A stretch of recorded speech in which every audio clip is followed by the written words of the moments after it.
تعرفوا هو شيله خلص، هو واحد وقح بتبزقوا عليه بيقول لك هو بذاته بتبزق عليه بيقول لك انه الدنيا عم بتشتي.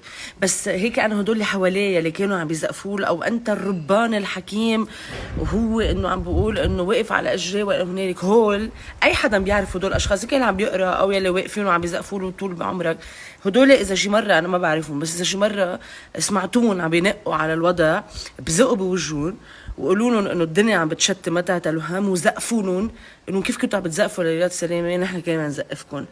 يا رب مثله مثل كتار اشخاص قدموا استقالاتهم او خلصت مدتهم، يعني رئيس بلديه بيروت مثلا هو قدم استقالته، او هلا رياض سلامه. ان شاء الله ان شاء الله علينا انه نتامل ونشتغل، انه مش انه يفلوا خلص عفى الله، انه عن جد يتحاسبوا. رياض سلامه بتصور يعني ان شاء الله ما موت قبل ما اشوف هذا النهار.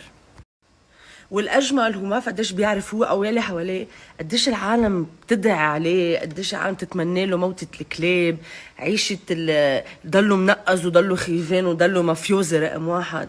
بغض النظر هدول قصص بتشوفون هلا سيجار، انه هو هدول كلهم بجربوا يعملوا ميديا حتى يعملوا غسل دماغ او يوحوا للناس انه شفتوه وبعده قوي وهو طلع من هذا الموضوع كله سوا.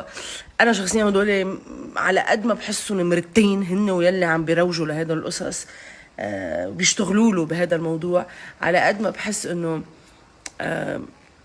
بنبسط انه شخص مثله هو وعائلته ما بيسترجوا بقى يقولوا انه نحن بنقرا برياض سلامه ونحن بنعرف رياض سلامه، وهو بتساوي بيبقى مخبى شمال يمين. وهدول مشاهد اللي بتشوفون هن اكثر هيك بروباغندا وعظمه عن انه حقيقتهم.